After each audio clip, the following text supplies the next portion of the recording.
Nggak heran Tuhan tuh percaya. Tuhan tuh kerja lewat berbagai macam kebetulan, tapi kok bisa kebetulannya orang itu lagi? Pernahkah Anda lihat? Ada apa-apa yang Tuhan lakukan, kok bisa kebetulan orang itu lagi, dan lagi orang itu? Berarti Anda orang dipercayai, berarti orang itu orang dipercaya Tuhan. Hoki itu tidak ada bagi orang Kristen. Itu kepercayaan. Kok bisa ya orang itu lagi, dan lagi orang itu, kok orang itu lagi? Saya kadang-kadang ditanya sama orang, loh kok bisa Pastor Philip percaya gini? Saya nggak tahu. Ada banyak hal itu just by grace only, kasih karunia. Hanya ke depan saya nggak punya jaminan. Tugas saya cuma satu, saya jaga hati dengan segala waspada, saya jaga kehidupan. Dan saya harus jaga kekudusannya dalam kehidupan saya, supaya nanti ke depan ini terulang lagi jadi langganan. Apa-apa, loh kok kamu lagi ya? Kok lagi kamu ya? Ada kepercayaan Tuhan di dunia, ini itu, kok kamu lagi? Sesuai dengan bidang kita tentunya.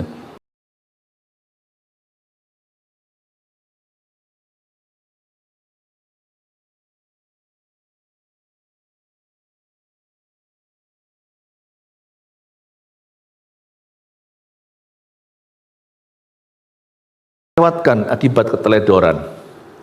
Saya ajak kita membuka suatu perikop firman, yaitu di 1 Samuel pasal 6 ayat 13 sampai pasal 7 ayat 1. Nanti ngeflow sama saya ayat per ayat.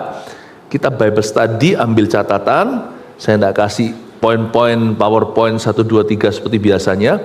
Anda yang harus nangkap sendiri dan catat sendiri. Kesempatan emas yang terlewatkan akibat keteledoran. Sayang, kesempatan dari Tuhan gak tentu datang 2 kali. Karena itu kalau sampai datang mengetuk pintumu, bukakan. Dan jangan sampai kau biarkan pergi. You see, ada berkat yang one of a kind. Sekali-kali Tuhan berikan dan itu sekali untuk selamanya. Jangan sampai luput. Dan ini yang terjadi pada bangsa Filistin sebenarnya. Mereka punya kesempatan emas untuk mengalami berkat Tuhan, tapi mereka sia-siakan. Sadarkah Anda bahwa Tuhan itu adalah Allah sumber anugerah? Dia adalah Tuhan atas kesempatan kedua. Tapi jangan mentang-mentang kita orang Kristen itu di dunia anugerah. Dunia pengampunan itu biasa bagi kita.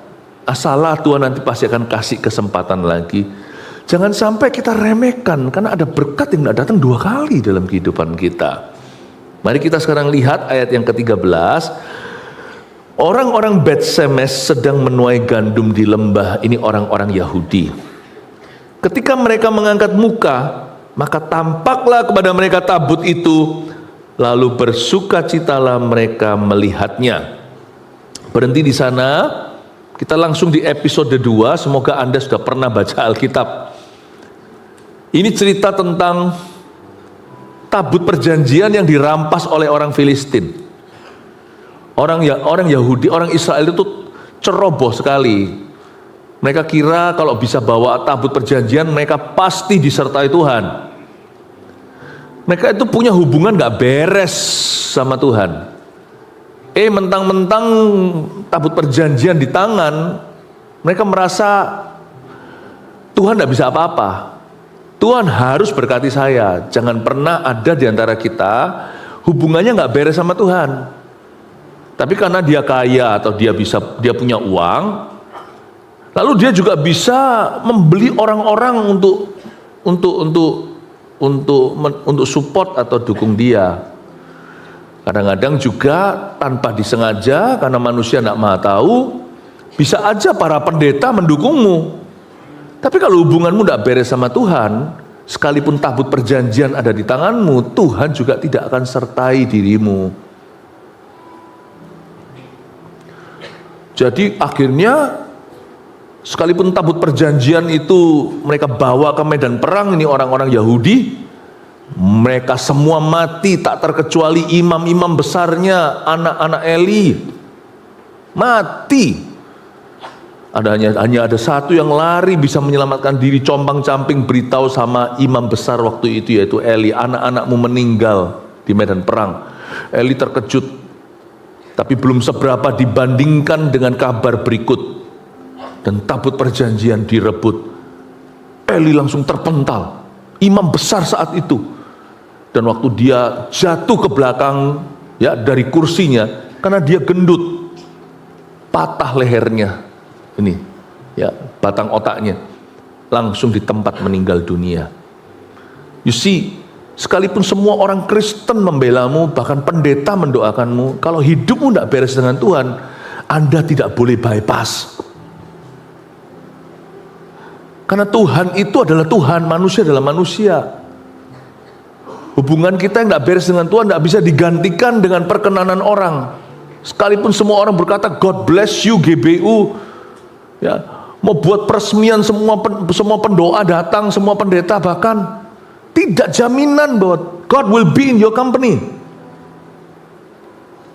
Sebab Tuhan tidak memberikan dirinya dipermainkan. Apa yang kau tabur akan kau tuai. Jangan teledor. Tuhan kita itu suci, dia itu cemburu. Saya kasih sedikit review, bukan, saya kasih sedikit summary sebelum kita baca lebih lanjut ya. Nah, singkat cerita nih, kebaktian pagi tadi, orang Filistin juga gaya musuh Tuhan. Haha. Tunggu ya, orang Kristen bisa jatuh, pendeta pun bisa salah. Tapi bukan berarti Tuhannya orang Kristen itu kayak gitu. Orang-orang yang mencibir kekristenan, ya, yang terbahak-bahak, yang bahkan bisa syukuri seorang hamba Tuhan yang jatuh, orang itu pun akan diseret Tuhan ke penghakiman. Meskipun Tuhan serahkan bangsa Israel pada hukuman, karena Tuhan tidak pandang bulu dalam keadilan. Sekalipun orang itu menyandang gelar pendeta misalnya, kalau dia salah, dia pun akan diproses Allah. Tapi jangan kira orang-orang di luar sana yang tertawa melihat umat Tuhan jatuh itu tidak akan dihukum oleh Allah. Orang Filistin merampas tabut perjanjian itu karena kecerobohan orang Israel. Diarak ke seluruh kota, ditaruh di dalam kuil Dagon. Dagon adalah dewa andalan mereka, dipenggal sama Tuhan, sama hadirat Allah. Keesokan paginya lihat Dagon udah patah tangan, patah kaki. Dagon itu adalah sebuah tugu berhala yang cukup tinggi. Saya dulu tinggal di Kanada, ada yang namanya totem. Totem itu yang dibikin oleh orang-orang Indian ya, orang-orang Indian American, orang-orang aborigine, orang-orang asli. Tinggi gitu. Coba bayangkan tugu yang tinggi seperti itu tiba-tiba dipenggal-penggal. Orang Filistin kira, wih, apa ini, ngeri, tapi mereka pasang kembali keesokan hari, bukan hanya dipenggal, kepalanya terpental jauh, pisah dari tubuhnya. Tuhan sudah kasih pesan, lu hati-hati ya, orang Kristen bisa salah, aku tetap aku, I am who I am. Yang Kristen yang bukan semua suatu hari akan berdiri di hadapan hakim yang adil. Wow, tapi memang penghakiman Tuhan selalu dimulai dari rumahnya dulu. Makanya jangan banyak diantaramu ingin jadi guru, karena hukumannya lebih berat. Jangan banyak diantaramu ingin jadi pendeta, hukumannya lebih berat. Jangan banyak diantaramu jadi pemimpin. Ya kan, betul aku kan, aku gak mau jadi CGL. Nah bukan, kalau Tuhan yang memanggilmu ya jangan kau lari dari mahkotamu. Jangan beralasan. Tapi jangan asal-asalan gitu loh maksudnya. Pelayanan itu sakral. Nama Tuhan itu sakral. Setelah dipenggal itu Dagonnya, tahu nggak apa yang terjadi sama orang Filistin? 5 kota itu mengalami borok. Dalam waktu sekejap terjadi pandemi, bukan flu atau influenza. Pandemi mereka itu cancer. Bayangin, setiap rumah, setiap orang itu kena tumor ganas, bukan di dalam organ tubuh yang nggak kelihatan, seperti di dalam ginjalnya lah, ya kan, di dalam rahimnya lah. Tumor atau kanker itu bukan, tetapi di luar kelihatan, dan itu menjijikkan, seperti ada benjolan-benjolan, dan itu adalah tumor yang tumbuh dalam sekejap mata dalam satu malam. Jadi mereka itu mengalami wabah sekaligus. Semua orang Filistin ketakutan, betahan sama Tuhan. Wah, kalau Tuhan kayak gini, Tuhan ya orang Israel, gimana ya aku bisa kembalikan tabut perjanjian ini? Mereka mulai pakai berbagai macam cara, mikir keras gimana caranya kembalikan tabut perjanjian ke Israel. Itulah konteksnya. Oke? Nah sekarang kita masuk ke episode kedua. Tabut perjanjian itu sampai ke Israel, pulang kembali ke perbatasan. Perbatasan itu kota namanya Bet-Shemesh. Dan di Bet-Shemesh ayat 13, orang-orang Bet-Shemesh ini sekarang orang Yahudi. sedang menuai gandum di lembah. Itu kira-kira bulan Mei dan Juni mereka menuai gandum. Waktu mereka menuai gandum itu, mereka mengangkat muka, maka tampaklah kepada mereka tabut itu. Tabut itu dikirim kembali pakai kereta yang ditarik oleh 2 lembu betina, 2 sapi betina, 2 lembu yang masih menyusu, anaknya ditinggal di kandang. Dan lembu itu tidak ada manusia yang menyetirnya. Dikasih kuk yang sama, dua-dua bisa ke arah Bet Shemesh. Ini luar biasa. Itu kira-kira 16 km perjalanan. Bet Shemesh itu adalah kota perbatasan antara orang Filistin dengan Israel. Itu berada hari ini di Israel sebelah barat. Dan itu bisa jalan terus, gak masuk akal. Ini Tuhan benar-benar mengubah tatanan alami. Karena lembu yang masih menyusu, misalnya manusia yang baru punya anak, pasti sang ibu mikiri anaknya melulu. Itu lembu tidak berbalik arah, berjalan 16 km menuju ke kota Israel. Itu kalau bukan Tuhan. Itu bukan Tuhan. Karena lembu itu melawan insting maternal insting, atau melawan insting seorang ibu yang baru melahirkan, meninggalkan anak-anaknya untuk pergi ke arah perbatasan. Jalan sambil menangis. Alkitab mengatakan di ayat sebelumnya sambil menguak, bahasa Alkitab. Itu sambil jalan sambil dia melawan instingnya. Karena lembu tidak berani sama sang penciptanya. Ini luar biasa ya. Saya beritahu ya, kalau Tuhan itu kirim berkat dalam hidupmu, itu akan melawan arus. Padahal sebelah sana, toko sebelah, banting harga, rusak pasaran. Tapi kenapa tokomu rame terus? Kalau Tuhan sudah berniat, kalau Tuhan yang buka pintu, siapa yang bisa menutupnya? Kalau Tuhan yang mengangkatmu, siapa yang bisa menurunkan? Orang bisa tiru metodemu, contoh segala sesuatu, tidak akan ada sama rezekinya. When God is for you, ya, kalau Tuhan sudah ada bersama denganmu, tidak ada yang bisa membatalkan. Bet Shemesh ini, mereka sedang menuai gandum di lembah, tiba-tiba mengangkat kepala. Dan mereka melihat tabut perjanjian itu di depan mata. Happy mereka, karena tidak lama yang lalu ketika tabut itu dirampas oleh orang Filistin berapa bulan sebelumnya, lebih tepatnya 7 bulan tabut itu tinggal sama orang Filistin, dan terjadi wabah, kanker dan tumor. Dalam waktu sekejap loh ya, tidak ada stadium satunya, langsung semuanya bengkak-bengkak, di lehernya, di matanya itu, di kepalanya itu ada tumor-tumor yang kelihatan, dan itu menjijikan. Ya, ada daging-daging asin yang dalam isinya itu bukan air, daging-daging yang isinya itu daging liar, dan itu mematikan banyak di antara orang-orang Filistin meninggal dunia gara-gara itu cuma 7 bulan. 7 months ago, 7 bulan yang lalu, orang-orang Israel meratapi tabut perjanjian itu dirampas dari mereka. Dan waktu itu keluar pepatah Ikabod, artinya Allah sudah meninggalkan kami, kemuliaan sudah cabut dari sini. Dan waktu mereka ini, orang-orang Bet Shemesh yang di perbatasan itu sedang menuai gandum di lembah, mereka lihat lembu itu 2 parkir di depan mereka, dan tabut perjanjian itu ada di atas kereta yang ditarik oleh mereka. Bersukacitalah mereka melihatnya. Mereka so happy lihat itu. Mereka berkata, ternyata Tuhan masih bersama dengan kami. Good news, kabar baik. Ada berkat yang terlihat. Tapi tidak tentu itu akan mendatangkan sesuatu yang baik kalau mereka tidak berubah. Bapak Ibu Saudara, jangan cari berkat. Berkat pun bisa jadi kutuk dalam kehidupanmu jikalau hidupmu tidak berubah. Dan jangan putus asa, kalau hidupmu berkenan pada Allah, kutuk pun masih bisa berubah jadi berkat, katakan amin. Kita lihat sekarang ayat 15, ayat yang ke-14. Kereta itu sampai ke ladang Yosua orang Bet-Semes itu dan berhenti di sana.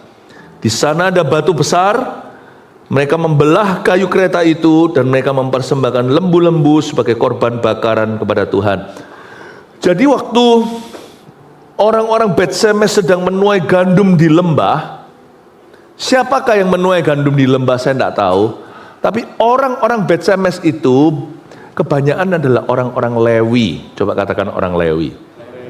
Bet-Semes adalah salah satu kota yang dikhususkan dari setiap suku Israel dan diberikan kepada orang Lewi. Karena orang Lewi adalah suku yang tidak punya warisan tanah sendiri.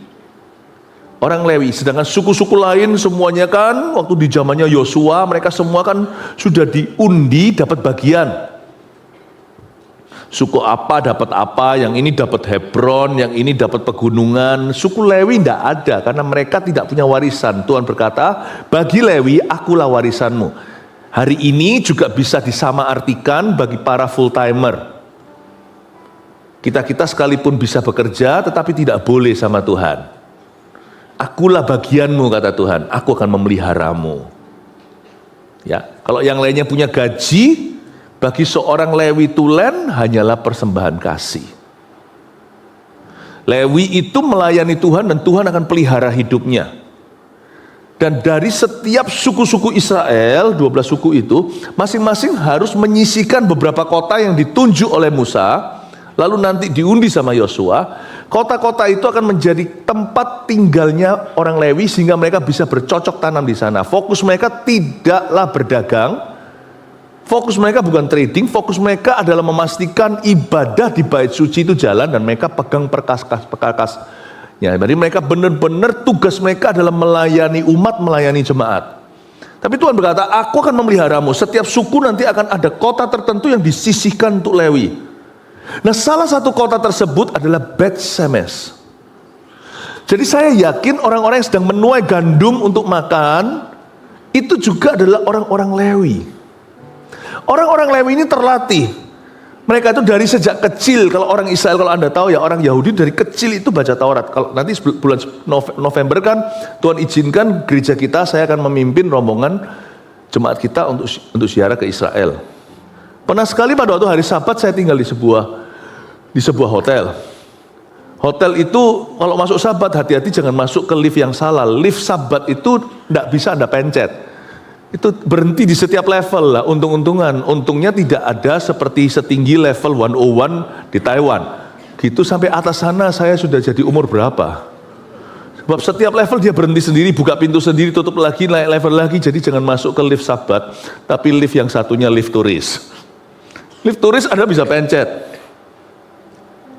Nah, orang Lewi, waktu saya pas tinggal di hotel itu, pas hari Sabtu itu Sabat mereka, itu semua mereka kumpul-kumpul, biasanya keluarga, ada orang tuanya, 3 generasi, anak-anaknya, cucunya, bahkan cicitnya, semua makan sama-sama. Dan mereka semuanya itu renungan Taurat, mereka nyanyi-nyanyi gitu, Tauratnya di meja itu nyanyi-nyanyi Taurat gitu segalanya.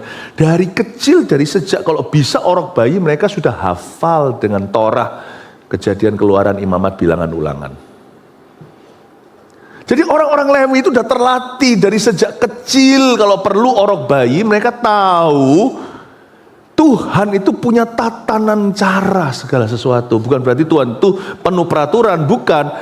Itu namanya orang pejabat aja ada protokol. Dia itu raja di atas segala raja. Paling tidak, kenalilah isi hatinya.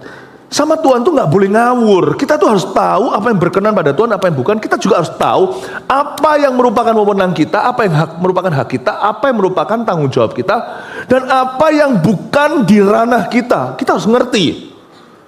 Kita itu tidak boleh jadi umat yang bodoh.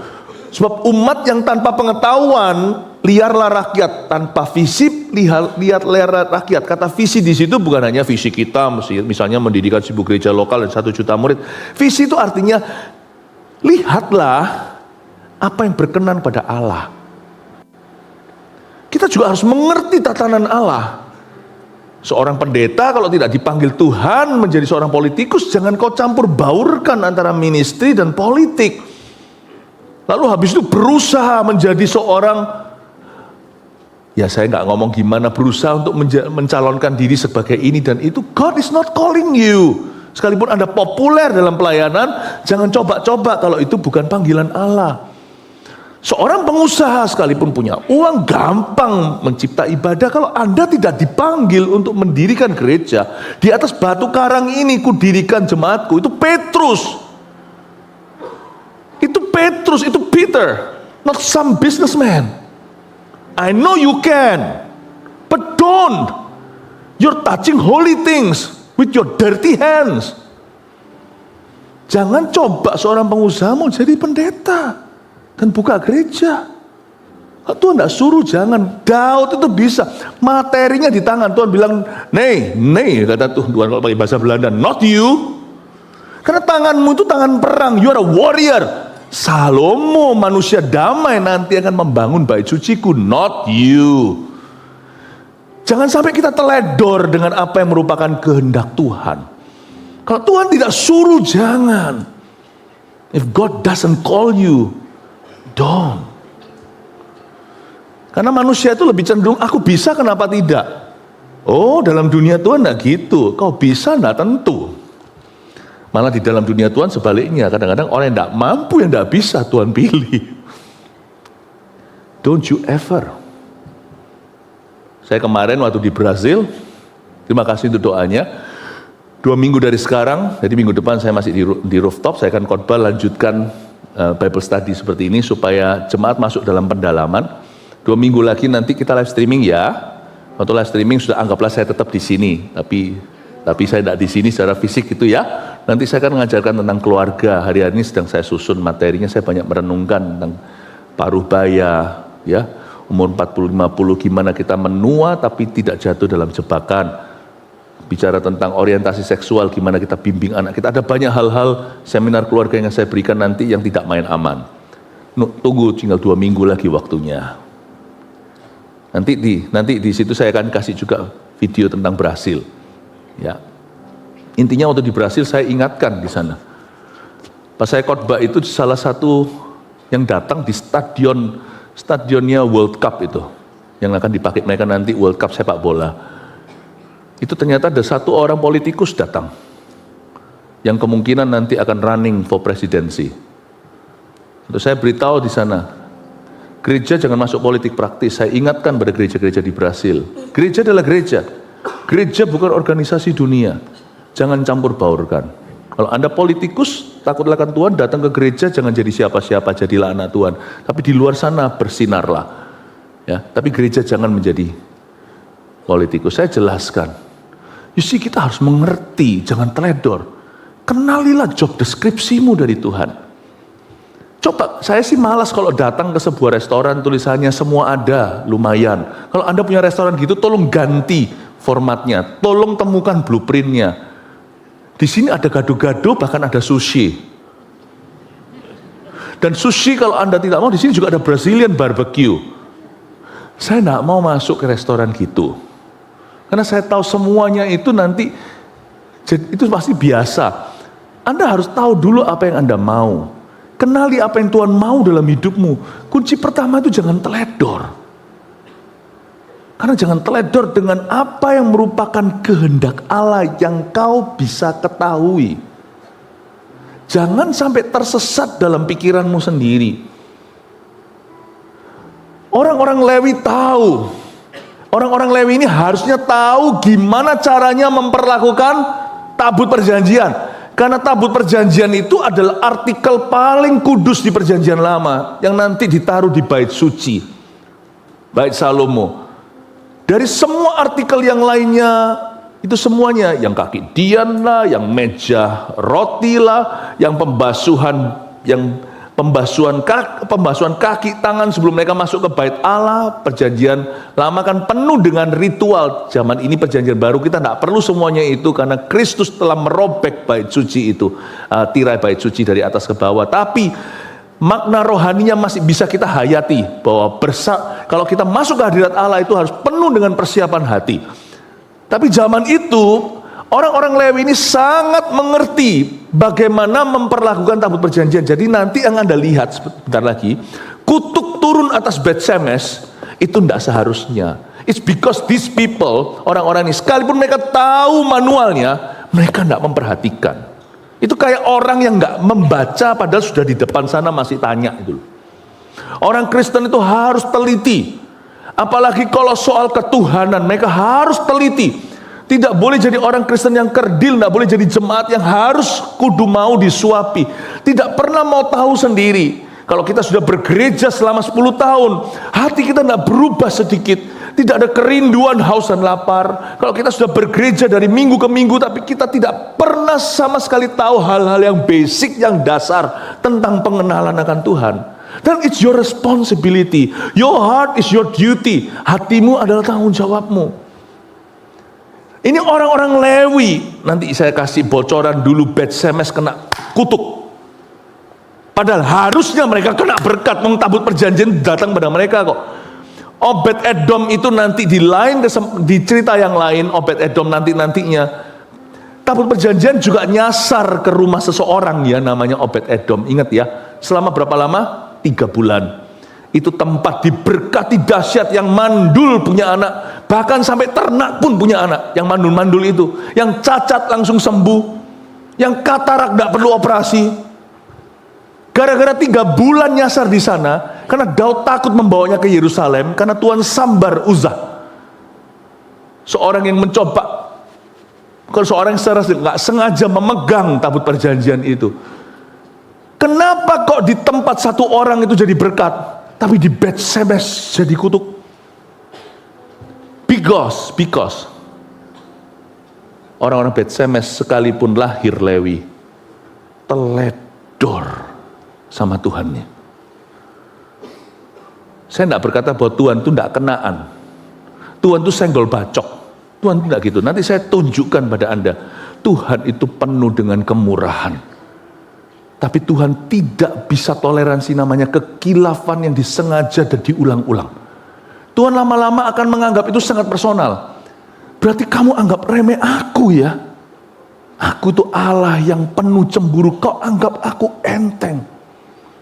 Jadi Tuhan marah itu ada alasan. Tuhan itu bukan tukang marah atau muring-muring, enggak. Anggaplah kesabaran Tuhan itu kesempatan untuk kita bertobat. Tapi orang-orang Bet Shemesh nganggap enteng atau meremehkan. Nah, disinilah mereka akhirnya bukan mendapat yang baik, tapi mendapat yang buruk. Saya tunjukkan di sini ya, ayat 14 dulu. Karena itu kereta itu sampai ke ladang Yosua orang Bet Shemesh itu, dan berhenti di sana. Saya nggak tahu Yosua di sini siapa. Ini bukan Yosua yang menang perang di Kanaan. Ini bukan Yosua yang meruntuhkan tembok Yeriko. Oke? Yosua itu nama yang cukup umum di Israel. Ini Yosua, tapi saya nggak dijelaskan lebih lanjut dia siapa. Tapi yang pasti ya, itu lembu bisa jalan sendiri, dan tidak ada sopirnya itu lembu, ya, tidak ada sopirnya, tidak ada manusianya yang mengendarai.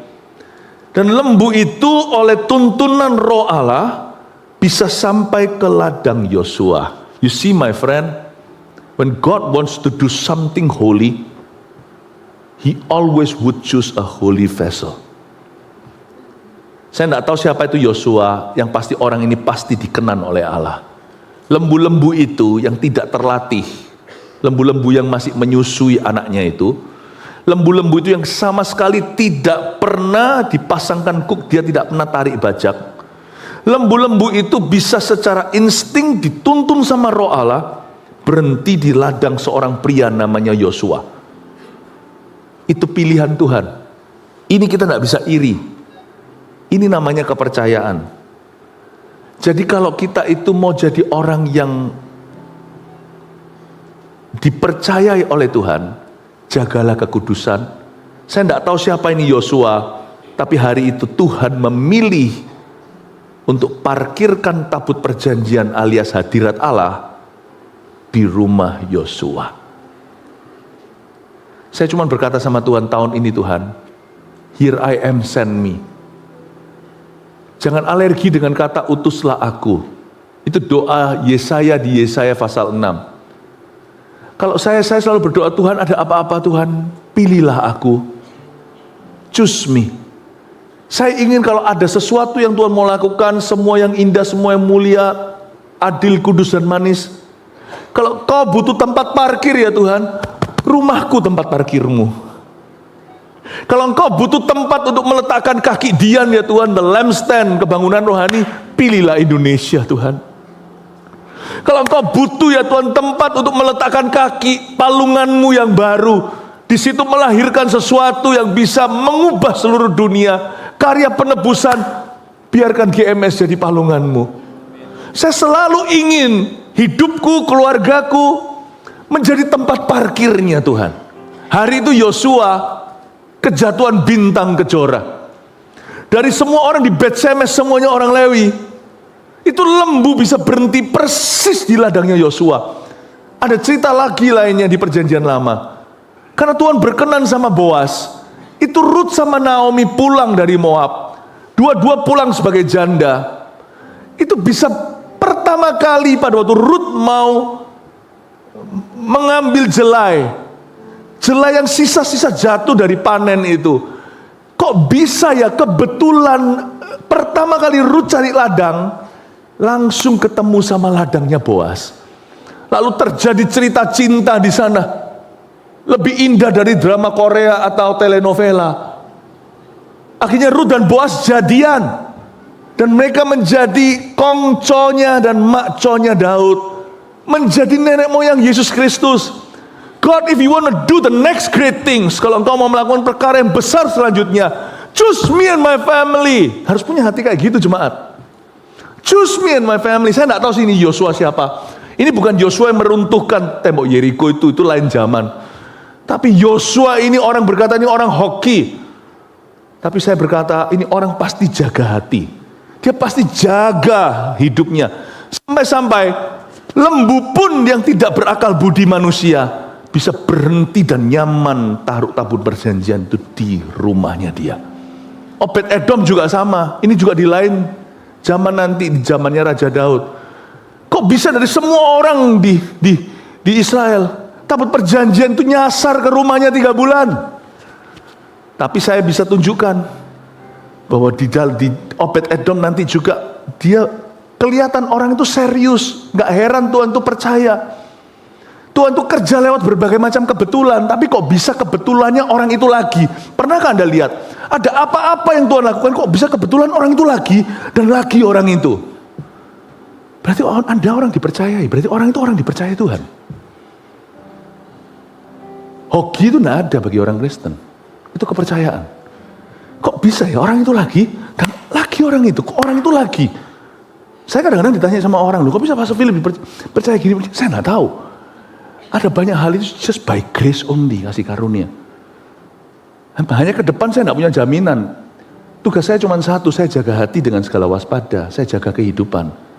Dan saya harus jaga kekudusannya dalam kehidupan saya. Supaya nanti ke depan ini terulang lagi jadi langganan. Apa-apa, loh kok kamu lagi ya? Kok lagi kamu ya?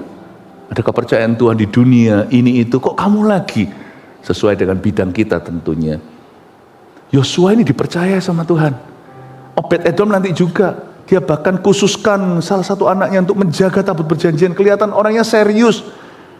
Coba bayangkan kalau itu berakhir di tangan orang yang salah. Tabut perjanjian itu bisa dipretelin, dijual kayunya, dijual logamnya.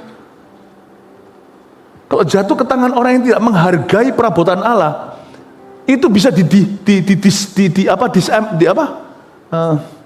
disassemble. Bisa semuanya ada orang tertentu yang memang kerjanya gitu, kasih gitu, itu bisa dipretelin semuanya dan masing-masing itu bisa dijual terpisah. Untung lembunya nggak parkir ke rumah orang kayak gitu. Itu tabut perjanjian bisa hancur di tangannya. Tapi bisa jadi loh, lembu itu padahal tidak berakal budi bisa memarkirkan tabut perjanjian itu di ladang orang yang bisa merawat apapun yang Tuhan percayakan. Jadilah orang yang merawat kasih karunia supaya Tuhan bisa percayakan. Supaya ada apa-apa Tuhan parkirkan itu ke rumah Anda. Dan Tuhan pasti tidak akan parkirkan perkara-perkara Allah ke rumah yang suka gegeran. Tuhan juga akan parkirkan kepercayaan-kepercayaannya kepada individu yang hatinya kepahitan. Orang-orang yang kepahitan, orang yang ngomel melulu, yang menggerutu. Jadi jangan salahkan kenapa ada berkat-berkat tertentu kok tidak pernah menghampirimu. Kenapa kita nggak pernah bisa jodoh sama promosi dari Allah? Mau jodoh sama promosi, sama berkat tertentu, ubah hatimu, ubah hidupmu. Nanti kan parkir sendiri dengan sendirinya itu berkat-berkat Allah di ladangmu. Amin, Bapak Ibu Saudara. Jangan iri sama toko sebelah. Berkat itu datang dari Allah. Pastikan aja tokomu itu layak diparkiri sama berkat Tuhan. Amin, Bapak Ibu Saudara. Kita lanjut lagi ya. Saya tunjukkan kenapa mereka teledor.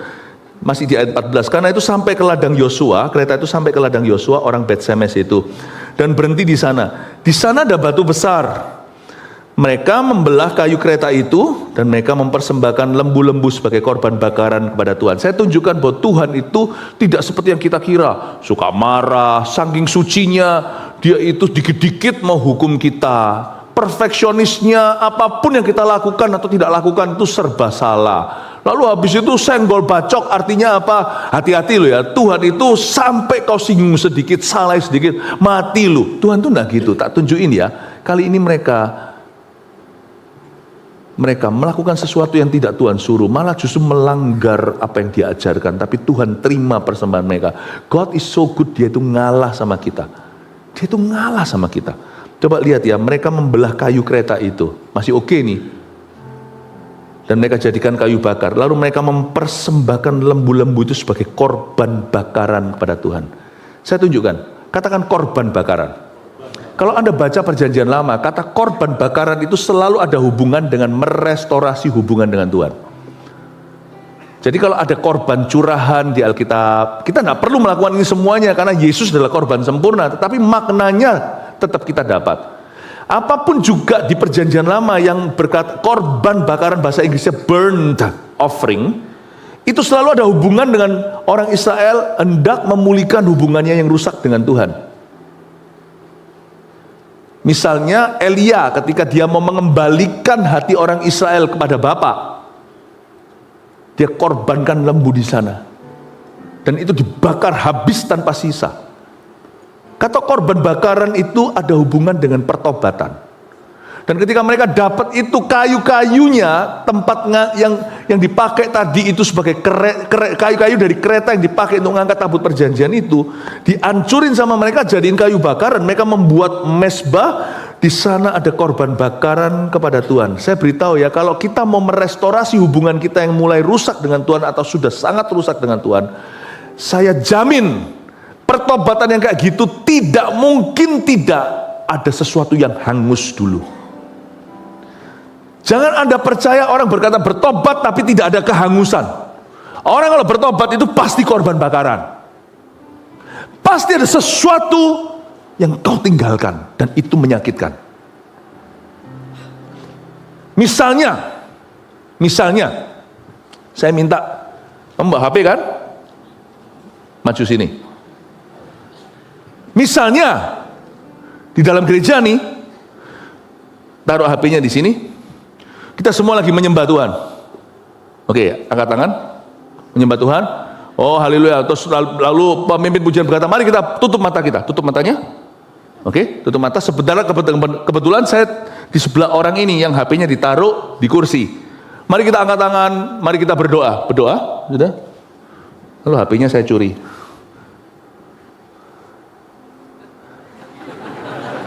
Baik hati sekali dia begini. Ketika HP-nya saya curi, ternyata keluarganya lihat. Saya tidak tahu itu keluarganya. Loh kok curi HP anak saya? Pak Adi berdiri. Suruh bilang, itu HP anak saya. Bilang, itu HP anak saya. Balikin. Ya kan? Tapi karena Pak Hadi ini seorang hamba Tuhan, Pak Hadi pasti akan mendoakan saya. Doakan saya supaya saya bertobat. Pak, doain. Ya, doain pencuri ini agar bertobat. Bertobatlah. Bertobatlah katanya ya. Loh, belum Pak loh, masa doanya cuma nanggung gitu, saya belum rebah. Doa, jangan mencuri lagi. katanya bertobatlah jangan mencuri lagi. Amin. Dalam nama Yesus. Amin. Saya nangis. Tetap di sini ya, saya nangis, saya bertobat, saya menyesal, maaf ya, pakai saya tahu nih Pak Hati, waduh kok saya mencuri dari keluarganya hamba Tuhan juga lagi. Saya tadi kalau gitu tahu gitu targetkan yang lain gitu ya, tapi ya, aduh, ya sudah terima kasih, terimalah pertobatan saya ya, terimalah pertobatan saya ya. Oke, terima kasih ya Pak, terima kasih ya, terima kasih ya. Oke, silakan duduk. Bertobat nggak saya? Kenapa? HP-nya harus hangus. Harus hangus.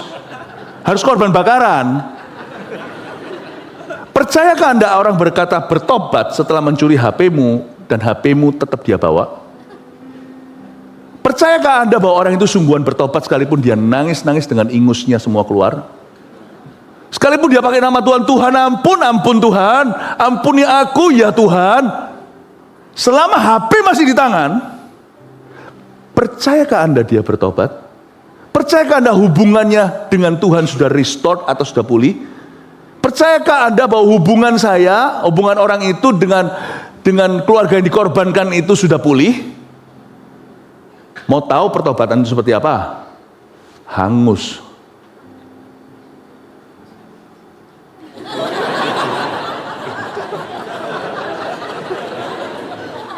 Bakar. Well done, bukan medium rare. Kalau tadi gini itu masih medium rare. Do you believe it? Kalau Anda berkata Tuhan ampuni saya, Anda tidak tinggalkan simpanan Anda dan kembali ke istrimu. Segala sesuatu yang terhubung dengan Tuhan untuk memulihkan hubungan dengan Tuhan selalu harus korban bakaran, harus hangus tuh dosa. Bakar itu, lepas. Tapi saya tunjukkan di sini kemurahan Tuhan, oke? Coba Anda lihat apa yang mereka persembahkan di ayat 14b. Mereka membelah kayu kereta itu dan mereka mempersembahkan apa? Hukum Taurat melarang persembahan lembu, sapi, domba itu haruslah yang jantan. Tidak boleh persembahan lembu itu betina. Tapi hari itu mereka mempersembahkan pada Tuhan dan Tuhan terima. Saya tunjukkan bahwa Tuhan itu tidak senggol bacok. Tuhan itu tidak berkata aku maunya itu, Tuhan itu tidak mauan. Tuhan itu lihat hati itu sungguhan. Hari itu mereka mempersembahkan korban bakaran yang mereka bakar, mereka hanguskan. Semuanya itu adalah lembu-lembu yang masih menyusui ini. Lembu betina. Dan Tuhan terima. Tuhan tidak murka. This is so beautiful about our God. You have a God, Anda punya Tuhan yang selalu ngalah sama kemampuanmu, sama levelmu. Dan dia selalu ngalah pada ketidakmampuan Anda. Dia itu menerima kita apa adanya. Kalau saya baca gini ya, kita itu bukan begini loh. Aduh bahaya, hari ini pesannya adalah kesempatan emas yang hilang karena aku teledor. Hati-hati loh ya, kamu kalau teledor sama Tuhan, Tuhan langsung murka, langsung kutuki kamu 7 keturunan. Tuhanku enggak kayak gitu. Tuhanku itu enggak seperti kita yang ngamuan.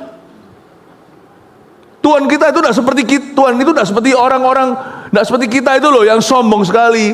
Yang kayak dirinya itu dikit-dikit diperlakukan gimana langsung tersinggungan. Lu enggak tahu ya aku siapa. Tuhan tuh enggak gitu. Tuhan tuh enggak pembuktian diri. Tidak ada pertukaran bayangan di dalamnya. God is so good. He's so humble. Dia begitu rendah hati. Dia begitu lemah lembut. Ini Tuhan itu menerima persembahan yang melawan hukum Taurat. Padahal mereka ini jangan lupa loh ya. Don't forget loh ya. Mereka ini orang Lewi. Ini orang Lewi enggak baca Alkitabnya. Ini kalau orang Lewi, mereka tuh harus tahu bahwa itu bukan hanya tidak dianjurkan. Kalau kamu mempersembahkan korban kepada Tuhan, persembahan yang terbaik tidak boleh ada cacat celah. Dan kalau kamu mempersembahkan korban itu harus korban jantan, bukan yang betina. Apalagi yang menyusu. Tapi Tuhan menerima itu. Jadi saya tunjukkan ya bahwa saat kita teledor pun Tuhan tetap sayang sama kita. Cuman saya tunjukkan sekali lagi nanti di ayat-ayat sisanya, kalau kita teledor terus, itu lama-lama kesengajaan atau kemalasan. Lama-lama kita yang rugi karena ada kesempatan emas tidak pernah kembali. Kita lanjut ya, saya merasa sayang sekali sama orang BCMS ini. Eman itu loh bahasa Surabaya. Orang-orang ini harusnya akan memperoleh berkat terbesar dalam hidup mereka. Seperti kejatuhan bintang dari sorga. Tapi mereka tidak bisa materialize it, mereka tidak bisa leverage on it, mereka tidak bisa memanfaatkan itu. Orang-orang suku Lewi ayat 15 menurunkan tabut Tuhan dengan peti yang ada di sebelahnya dan yang di dalamnya ada benda-benda emas itu, lalu menaruhnya di atas batu besar itu. Dan pada hari itu orang-orang Bet-Semes mempersembahkan korban bakaran dan korban sembelihan kepada Tuhan. Ketika kelima raja kota orang Filistin melihat hal itu, kan mereka lihat dari jauh nih, dan mereka sudah nggak sabar lagi untuk bisa get rid atau untuk bisa membuang ini loh, tabut perjanjian ini yang begitu annoying, yang gara-gara tabut ini 5 kota utama Filistin itu kena cancer semuanya, setiap rumah tangga, bukan setiap rumah tangga, setiap orang kena tumor.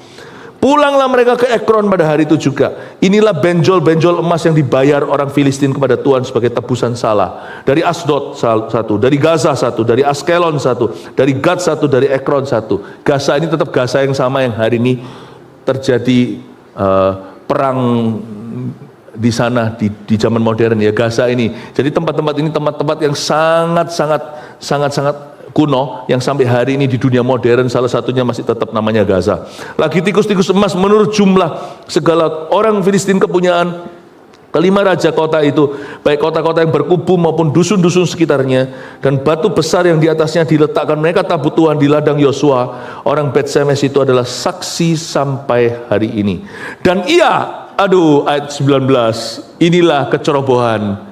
Kalau saya tidak kasih penjelasan dulu bahwa ini kota Lewi, Anda akan merasa Tuhan kok jahat ya, gitu aja. Nah, ini dosa di level yang beda. Ini dosa dilakukan oleh orang yang sudah sangat tahu, dari orok sudah diajari. Mereka sudah tahu kebenaran. Coba lihat ya. Dan ia membunuh beberapa orang Bet-Semes Tuhan. Karena mereka melihat ke dalam tabut Tuhan. Mereka melihat ke dalam tabut Tuhan. Ia membunuh 70 orang dari rakyat itu. Rakyat itu berkabung karena Tuhan telah menghajar mereka dengan dahsyatnya. Beda sama Obed-Edom. Di Obed-Edom 3 bulan Tuhan memberkati dengan dahsyat. Di Bet-Semes Tuhan menghajar dengan dahsyat. Just because the presence of God is with you doesn't always bring you blessing. Hanya karena berkat Allah itu ada pada seseorang, tidak selalu itu akan jadi berkat buat dia. Kalau kita teledor memperlakukan Tuhan dengan sembarangan. Karena Tuhan itu raja, dia membunuh 70 orang. Kayaknya itu pemimpin-pemimpin dari rakyat itu. 70, saya jadi ingat cerita Musa, 70 tua-tua yang kena rohnya. Ini 70 rakyat itu berkabung karena Tuhan telah menghajar mereka dengan dahsyatnya. Gara-gara apa? Orang-orang Lewi semuanya. Pertama lihat itu mereka senang. Oh, tidak jadi Ikabod. Allah yang kami kira sudah meninggalkan kami, sudah cabut kemuliaan itu, ternyata kembali. Tapi hari esok ngintip, kepo ini. Mereka adalah orang yang kepo rohani. Jadi please jangan izinkan rasa penasaranmu melebihi haus dan laparmu dan respekmu kepada Tuhan. Orang Kristen harus bisa jaga hati, jangan sampai gara-gara penasaran dia berdosa. Do not let your curiosity get the better of you. Dan orang-orang Bet-Semes berkata, siapakah yang tahan berdiri di hadapan Tuhan Allah yang kudus ini? Kepada siapakah ia akan berangkat meninggalkan kita? Lah podoai, sama saja seperti orang Filistin. Akhirnya mereka juga mau menyingkirkan Tuhan. Saya jadi ingat ya, Yesus itu berkat di satu tempat, tapi bagi tempat lain dia sangat tidak diinginkan. Kalau bisa nang cepat keluar. Gerasa, ingat? Itu Yesus kan membuat peternak babi merugi berapa miliar. Karena berapa ribu babi yang kesurupan langsung lompat dari jurang lalu tenggelam dan lemas di dalam air. Anda tahu nggak cerita itu? Yesus membuat orang yang begitu begitu merusak dirinya, itu sembuh gitu aja pada legion tadinya tinggal di dalam dirinya. Tapi setelah itu lihat, satu kota itu keluar semuanya. Saya kira mereka mau berterima kasih dengan Yesus, mau duduk belajar. Ya sudah, merugi dulu berapa babi nggak apa-apa. Ajari kami sekarang ternak ayam, gitu loh ya. Ajari kami ternak ayam. Tuhan yang menciptakan semua hewan yang dibawa Nuh ke dalam batra. Masa Tuhan itu mengizinkan orang itu merugi berapa miliar karena babi itu kesurupan? Masa Tuhan tidak akan gantikan? Masa Tuhan itu pernah berhutang budi sama ciptaannya? Udahlah, nggak usah pamrih sama Tuhan Yesus. Nggak usah kalau kita memberi itu minta sesuatu kembali. Tuhan tuh tahu diri Tuhan tuh namanya glory. Tuhan tuh mulia. Nggak mungkin kalau saya seorang konglomerat datang ke sebuah depot kecil, saya lupa bawa dompet. Jangan khawatirlah. Berapa mangkok soto yang saya makan tadi itu nggak mungkin, demi my glory. Reputasiku tuh di Forbes soalnya nanti. Masa aku demi berapa puluh ribu rupiah akan meresikukan seluruh sahamku? Paham maksud saya? Nanti saya nggak mungkin hutang itu 2 mangkok. Saya tahu, nggak usah pamrih lah. Aku kasih ini 2 mangkok supaya nanti kembali 20 mangkok. Itu membuat Tuhan terdengar murahan. Aku memberi ini supaya nanti kembali berapa kali ganda. Ya ampun, sama aku jangan dihitung kayak gitu. Jangan pakai tali pengukur. Masa mungkin saya biarkan? Masa bisa saya kembali ke kantor saya hutang sama pengusaha kecil 2 mangkuk soto atau bakso. Saya pasti nanti akan kembali. Saya akan suruh pesuruh saya, kalau bukan saya sendiri yang akan kembali, saya pasti angkat martabat orang itu. Kalau dia tidak perhitungan sama saya, masa mereka nggak bisa duduk sama Yesus, belajar sesuatu yang jauh lebih kekal? Tuhan Yesus diusir keluar. Get out of this area. We don't want you. Area itu namanya Decapolis. 10 kota yang dihuni oleh non-Yahudi, makanya ada peternakan yang tidak kosher di sana, itu peternakan babi. Tapi mereka mau Yesus pergi. Get out. Ini orang-orang Bet-Semes, orang Lewi loh ya. Mereka berkata, kepada siapa ia akan berangkat meninggalkan kita? Kapan tabut perjanjian ini? Ciao. Kami tidak mau. Dan orang Bet-Semes berkata, siapa yang tahan berdiri di hadapan Tuhan? Mereka salahkan Tuhan. Siapa yang tahan sama Tuhan kayak gini? Lah ngapain mereka ngintip? Paham maksud saya? Salahnya bukan pada Tuhan, wong mereka ngintip. Itu dibuka tuh tabut perjanjian, padahal mereka orang Lewi tahu tabut itu atasnya itu sudah peruntukannya jelas. Di situ ada ukiran keruk yang ujung dengan ujungnya ketemu sayapnya. Itu tempat duduknya Tuhan. Ceritanya untuk mengadili umat ketika zamannya Musa itu loh, tabut perjanjian, kemah pertemuan itu dipenuhi dengan awan. Itu tempat duduknya Tuhan. Ngapain gitu? Kenapa Tuhan kau lucuti? Meskipun itu hanya perabotannya. Respect dong. Itu sama dengan seorang anak kecil buka-buka lemari mama. Buka-buka sorokan papa, lihat semua file-filenya. Itu bukan filenya, itu nggak penting. Itu nggak penting, apalagi zaman sekarang semua digital. Zaman Tuhan dari dulu itu sudah hadirat Allah, bukan digital tapi celestial dalam bahasa Inggrisnya. Itu sorgawi, nggak ada Tuhan itu pada perabotan mana. Cuma dari situ menunjukkan konten atau menunjukkan disrespect, menunjukkan tidak hormat. Dengan bongkar-bongkar baju mama, bongkar-bongkar sorokan papa. Kamu nggak hormat sama orang tuamu, dan Tuhan bunuh 70 di situ. Ada orang tertentu yang kepingin tahu rahasia Allah sebelum waktunya. Mau cari tahu, kepo sini, kepo sana, malah justru kena kutukan. Bapak ibu saudara, hari itu orang-orang Israel, orang Lewi ini teledor. Mereka gampangkan Tuhan. Lalu habis itu mereka salahkan Tuhan. Siapa yang tahan berdiri di hadapan Tuhan? Siapa yang akan kapan dia akan pergi meninggalkan kita? Lalu mereka mengirim utusan kepada penduduk Kiryat Yearim dengan pesan, orang Filistin telah mengembalikan tabut Tuhan. Datanglah dan angkutlah itu kepadamu. Hari itu mereka minta Tuhan, ciao. Kota Lewi, go away. Datang dan angkut ini dari kami. Tahukah Anda, saudara Anda, sejak hari itu sampai hari ini, tabut tidak pernah kembali ke Bet-Semes. Mereka dapat kesempatan emas.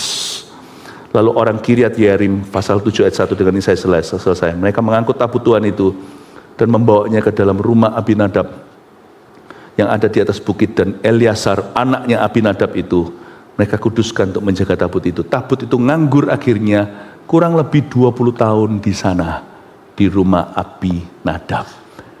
Dengan ini saya selesai. Kalau kita jadi orang Bet Shemesh, apa yang akan kita lakukan? Tak simpen sama saya tabut perjanjian itu. Lembu ini lembu betina, ya sudah kita kasih apa yang adanya. Adakah lembu jantan bisa menggantikan? Saya akan mikir apa yang benar di depan Tuhan, bukan apa yang nyaman. Jangan choose convenient. Choose to do what's right, not what's convenient. Jangan lakukan apa yang nyaman, lakukan apa yang benar di hadapan Tuhan. Saya akan simpan, sudah ada batu besar untuk taruh di sana. Tabut perjanjian itu, dan saya akan beritahu sebagai wali kotanya mungkin, atau sebagai 70 tua-tua itu beritahu, jangan ada, saya taruh penjaga di sana shift-shiftan pagi malam. Mungkin kasih tenda sementara dulu sampai nanti ada yang ngeklaim. Nanti imam besar yang ngeklaim karena tempat Bet Shemesh ini, saya berkata semoga tempat tabut perjanjian bisa tinggal selamanya di kotaku. Tapi nggak boleh. Tabut perjanjian harus dipindahkan ke kota utama. Saya akan berdoa berharap Tuhan kalau bisa tinggal lebih lama, jangan 3 bulan, kalau bisa 7 bulan, kalau bisa 7 tahun. Setiap hari akan ku hargai tabut itu ada di kotaku. Ini yang akan saya lakukan. Saya akan taruh penjaga di sana, memastikan nanti beberapa orang-orang yang memang suka jahil, orang-orang yang memang penasaran, jangan sampai melanggar kekudusan Tuhan. Jaga mimbar, jaga kekudusannya, bikin sistem untuk menjaganya. Pastikan di tempat ini, meskipun ini hanya perabotan bukan Tuhan, tetapi kita bisa tunjukkan selama papa mama pergi, lemarinya tetap terjaga, sorokannya tidak ada yang buka. Tempat duduk papa, saya akan kasih plastiknya supaya jangan orang duduk di sana, apalagi papa sukanya bersih. Saya pastikan di situ, saya tunjukkan pada Tuhan, tidak teledor, tapi saya akan tunjukkan pada Tuhan penghargaan. Lalu saya akan kontak, mungkin kita akan kontak kepada orang-orang yang ada di Shilo waktu itu. Tapi Shilo hancur sih karena Filistin waktu itu, karena mereka berdosa dihancurkan. Tidak tahu siapa yang jadi imam besar. Anytime mau diambil, karena saya tidak bisa lay claim, saya tidak bisa mengklaim tempat ini menjadi tempat selamanya, karena Bet Shemesh itu bukan apa-apa. Tapi saya akan merendahkan hati di hadapan Tuhan dan berkata, selama engkau tabut ini ada di sini, kami akan jaga dengan segenap hati, kami tidak akan teledor sedikit pun. Saya ajak meeting nanti dengan semua yang ada. Guys, ini kesempatan emas. Ini nggak tentu terjadi. Ini lembu yang bawa ke sini oleh titah Tuhan. Kita tidak bisa minta pun, nginden pun, tidak tentu barang ini bisa ke sini hari ini. Ini bukan jimat keramat, tetapi ini kepercayaan dari Tuhan. Mari, karena sekarang mumpung ada di sini, mari kita sungguh sekarang bercocok tanam. Bentar lagi nanti wortelnya yang segini, gara-gara ini di sini, wortelnya kan segitu, semangkanya segini. Ayo, ini waktunya kita kembangkan kota kita. God is with us. Saya akan buat program. Saya akan buat suatu tantangan. Saya akan buat program. Saya akan buat suatu strategi untuk memastikan ini waktunya Bet Shemesh membangun. Why? Tabut perjanjian ada di sini. Enggak. Siapa yang tahan sama Tuhan kayak gini? Kapan dia pergi? Sekali dia pergi, Kiriat Yearim diambil sama Abinadab. Bet Shemesh gigit jari. Never again and never ever again. Terjadi terulang. Tabut itu tidak akan pernah menginjakkan kaki di Bet Shemesh forever. Ada kesempatan yang jika kau teledor tidak bisa memanfaatkan, pada saat Kairos itu tiba, dia akan pergi dan tidak akan pernah kembali. Pastikan Bapak Ibu ada berkat-berkat tertentu di hidupmu. Itu seperti tabut perjanjian hari ini. Jangan tunggu sampai itu tercabut dan tidak ada padamu, baru kau cari. Hari ini ada berkat-berkat tertentu, itu bukan materi, tapi ada kepercayaan-kepercayaan Allah beri itu kaki dian hari ini. Kalau kita tidak sungguh-sungguh mengelolanya, suatu saat ketika itu tercabut, kita baru berkata, aduh tahu begitu, kenapa aku tidak sungguh-sungguh dulu. Yang pasti, tabut perjanjian yang paling kelihatan ada pada kita adalah waktu dan hidup kita hari ini. Persembahkan untuk Tuhan, dan biarkan Tuhan menuntun hidupmu pada setiap berkat-berkatnya, rumput hijau dan air tenang. Saya berdoa supaya kita semua memperoleh hati yang bijaksana untuk mengelola setiap kepercayaan Allah yang Tuhan berikan di hidup kita today, this day, hari ini. Bolehkah Anda mengangkat kedua tangan seperti ini ke depan? Ulangi kata-kata saya, katakan, Tuhan Yesus, Tuhan Yesus, parkirkan lembu-lembumu parkirkan lembu-lembu di ladangku, di ladang, di keluargaku, di keluargaku, di perusahaanku, di perusahaan, di pekerjaanku. pekerjaan. Parkirkan lembu-lembumu Hadirkan lembu-lembu di dalam CG-ku, di dalam pelayananku. pelayanan. Percayakan kepadaku, Percayakan kepada Roh Kudus bantu Roh Kudus bantu, agar aku menjaga hidup, agar aku menjaga, agar aku menjaga hati, agar aku dan menjaga, menjaga kekudusan-Mu. menjaga Tuhan tolong aku, Tuhan tolong. Roh Kudus yang bantu Roh aku. Kudus yang bantu. Parkirkan lembu-lembu itu Tuhan. Parkirkan Aku berdoa berdoa dalam nama dalam Yesus. Haleluya. Amin. Amin.